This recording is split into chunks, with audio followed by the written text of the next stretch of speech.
Welcome to Dan's Talks, and today I'm talking to a former uh, Pittsburgh Pirate baseball player, Dale Berra, who is producing a movie about his illustrious father, along with several other of the Dale family and others that come out. What's it called, the movie? It ain't over.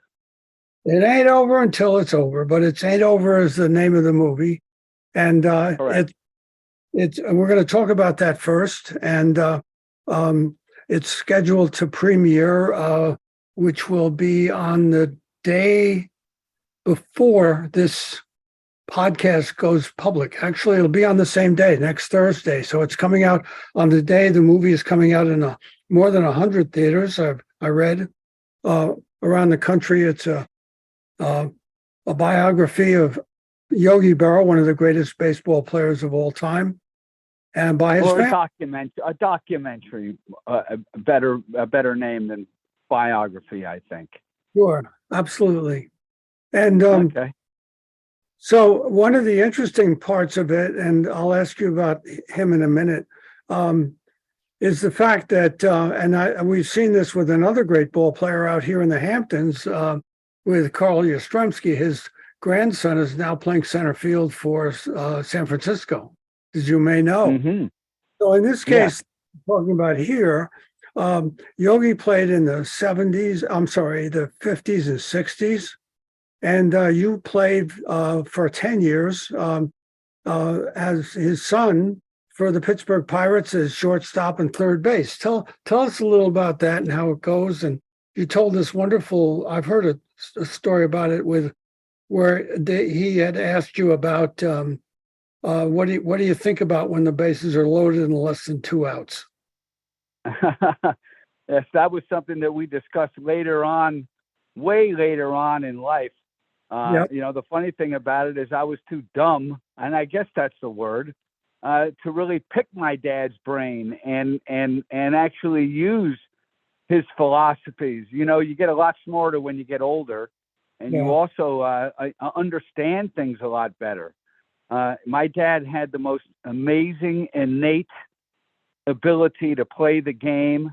He was a mathematician. He had a photographic memory, and supreme confidence, of which it's hard to explain. I've played with many Hall of Famers, some of the greatest players in history, and there's something about Dad's mindset that was different than everybody else's. He just had such confidence.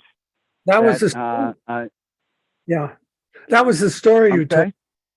Tell us that story where he asked you that question. All right. Well, long story short, Dad was pretty much, when I used to visit Dad in the nursing home in his last days, and even when his voice was barely audible.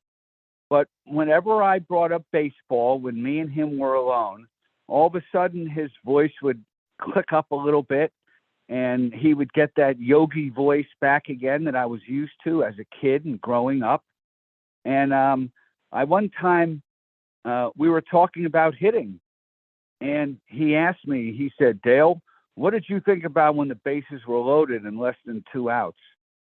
And I said, "Well, don't hit into a double play, whatever you do. Try to hit the ball in the air, at least get the sacrifice fly. Don't swing at a bad pitch. Whatever you do, try to hit the ball hard, do something." He goes, "Damn, you thought about all that, huh?" And I said, "Yeah. Well, what did you think about when you were up there with the bases loaded?" He said, "The pitcher's in trouble." And that was his mindset. That was his mindset. I said, "The pitcher's in trouble. How'd you think that?" He goes, "He's got nowhere to put me." That's right. He can't throw the ball over the plate. He goes, "I'm already a bad ball hitter, but if you throw it over the plate, those go a long way." So, he just had the game beat mentally. Well, he was pretty famous afterward when he was a coach, and became famous for these yogiism phrases that he would talk about. And I think when we wanted to know what he was really like. So you were his son, and uh, here's what. How was he? Was he a good guy?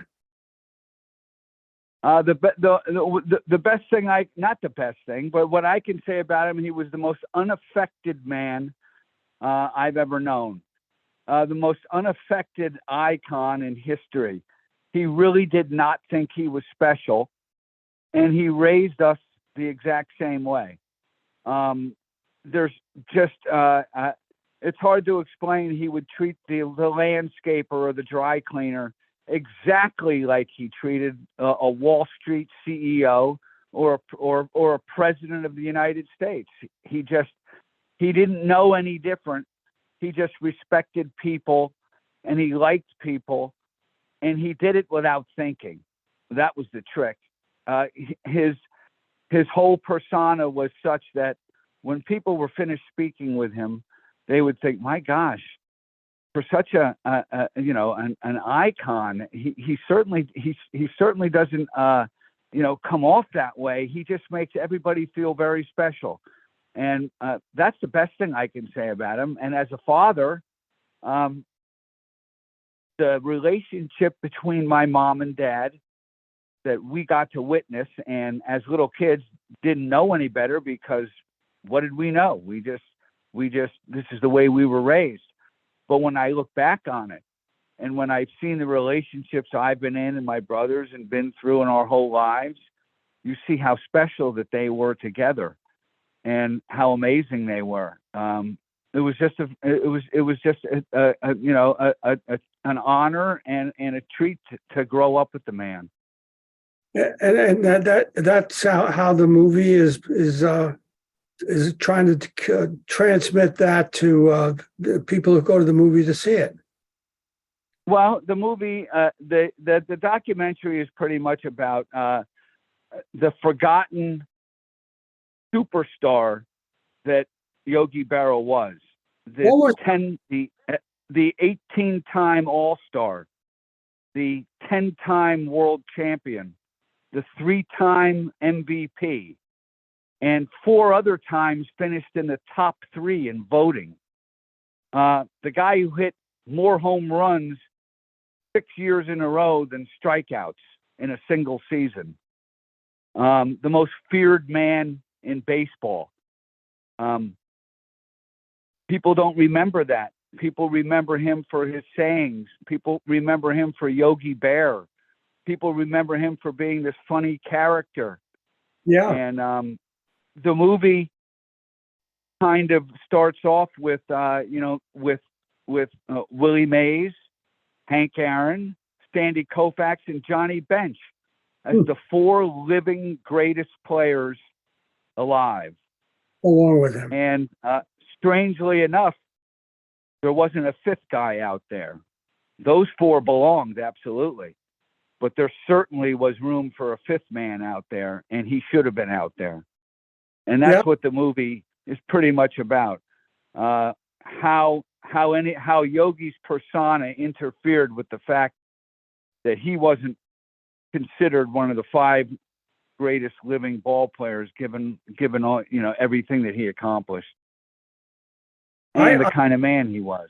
Yeah, I got to meet him briefly when I was a lad in New Jersey. He came to Taylor Park in Millburn, where I grew up, and he was with Phil Rizzuto. He'd retired, and they were throwing the ball around in the park with us.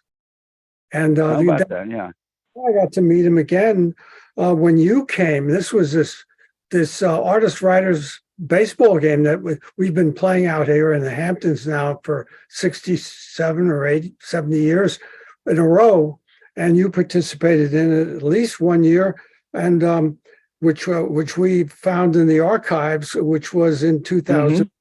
He threw out the first ball. He was here, and then you were the second batter up in the game. I was the umpire, and we read about it.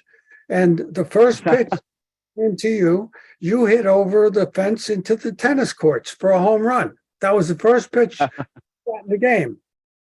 And I don't even remember. You don't even remember it. Well, I guess I can't help that one. Do you remember coming out to East Hampton Oh, for? absolutely. I remember playing in the game. I remember seeing Roy Scheider, and yes, I absolutely remember playing in the game. Alec Baldwin. There's a bunch of. I had a wonderful time out there, Oh, well, and I definitely remember playing in the games, but I just can't remember any specific, any plays or anything like that. But I do absolutely remember playing and going out there. well, you must have been about 50. You hit the ball equally as far as the longest home run ever hit at this game. And and I recall it myself because I saw it go. And Okay. and then it was a great game. The writers won it. They had uh, uh, there's a lot of very well known people were there playing in it. Peter Jennings, for one, played in it. Oh yeah.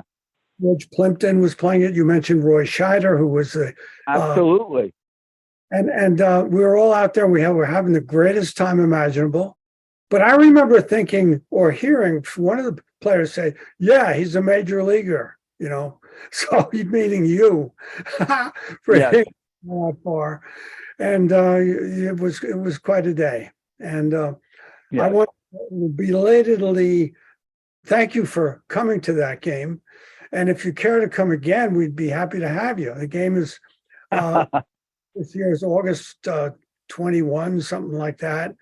And it's been going on year after year. Oh, Bill Clinton. I don't think Bill Clinton came to that particular game, but we had many other people that you knew, and we all knew as celebrities. Oh yeah, it's a wonderful event. Yes, it was raised, but that particular event at that time raised $40,000 for 3 charities, and that's tremendous. We've been holding it there ever since. And we're happy to have you there. And all the painters were out there, and a lot of the writers. Peter Stuck, famous writer, was out there. Anyway, it was a great day, and I'm glad you remember. Yes, it was. Yes. Talk a little more about the movie and some of the people who are in it, so I can preview the movie as best I can. Well, the movie was originally started by a very good friend of mine. I was playing golf with a very good friend of mine, and he happened to bring along one of his friends who I'd never met. His name was Peter Soboloff, and he just so happened to be an Oscar-winning producer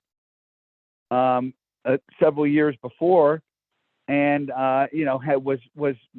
is a huge Yankee and huge Yogi Berra fan.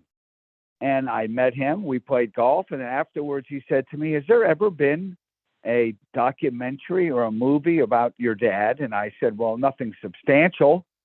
And he said, "Well, how would you like it if I explored that?" And I said, "By all means." And, several weeks later, he called me and said that he thinks that he would like to put this together. So I called my brothers and some other family members and told them that we have a real quality person to put this film together. Somebody who's won an Oscar, somebody who has the means, somebody who knows the business, and somebody who can put together a real, a real movie or documentary. And my brother said, "Definitely, yes, that would be great."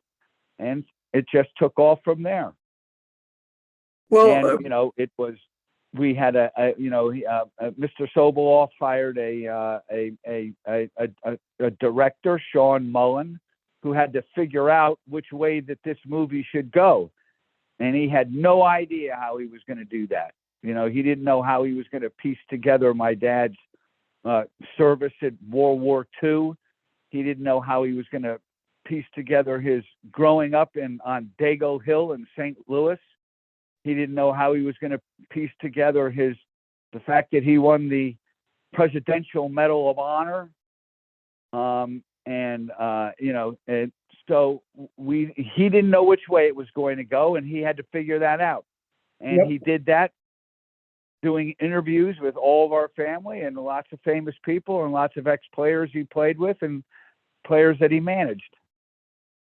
I remember reading somewhere about his passing and the funeral that occurred that was rather remarkable. Was this? Can you talk about that a little bit? My dad's funeral, you're saying? So yeah, with all of it was like a huge number of people and cars. Oh yeah, I mean it was an amazing. All the Yankees were there, and a lot of great celebrities were there, a lot of famous people, and his motorcade from the church to the cemetery was like 200 motorcycles. So, and it so happened that the cemetery was about 10 miles from the church. So the motorcade, so to speak, went through a bunch of consecutive towns in New Jersey, and everybody lined the streets and was clapping for Dad in the motorcade when he drove by, paying their last respects.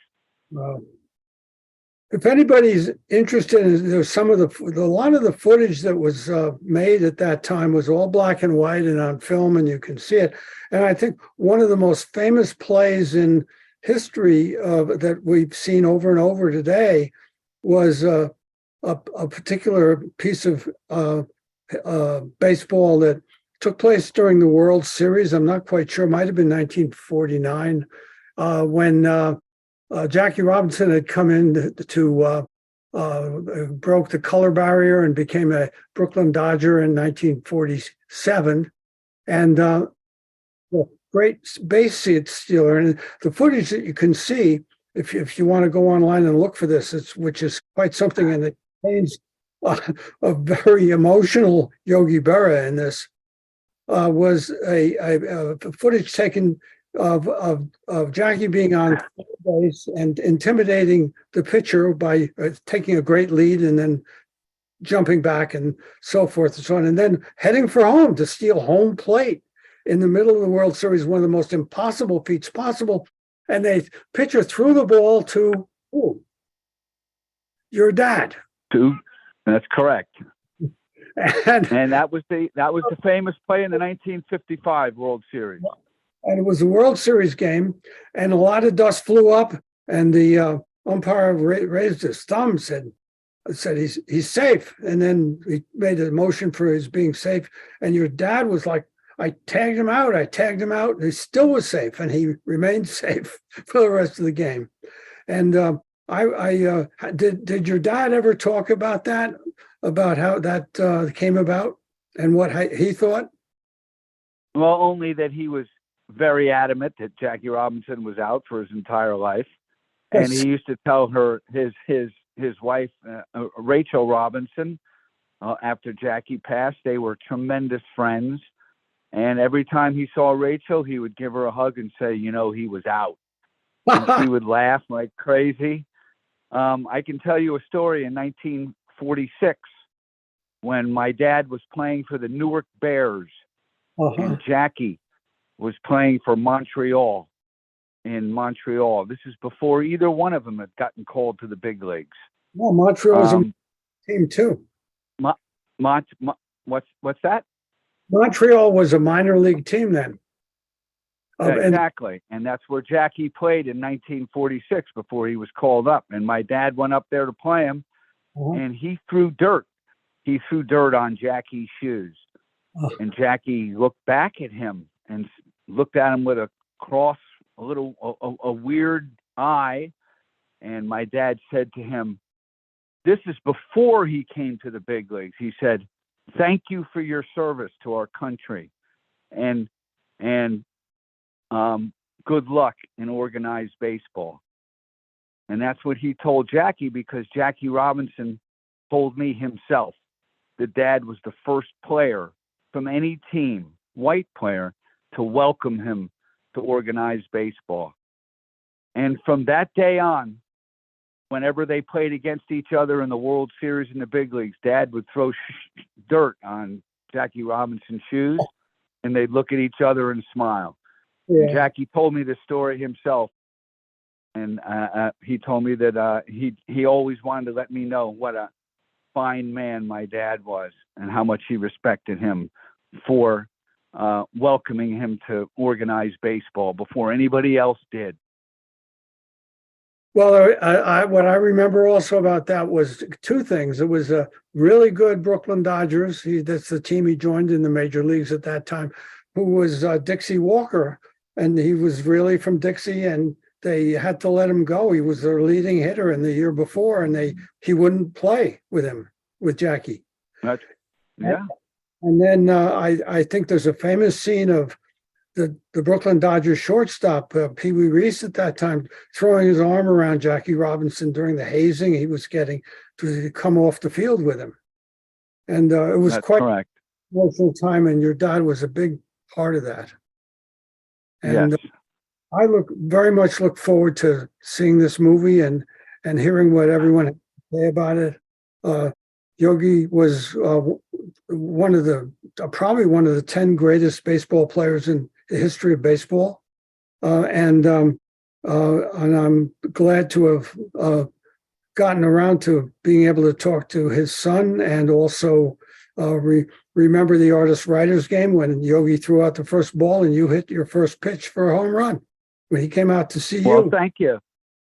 Thank you very much for having me. Sure. Thanks for being on the podcast, and I'll see it in the movie. It's going to be in 100 movie theaters. I think most of them on the East Coast in the New York area, I would imagine. Yes. Everybody go see it, and God bless. Thank you for having me. I really appreciate it. Thank you. Bye-bye. Okay, bye.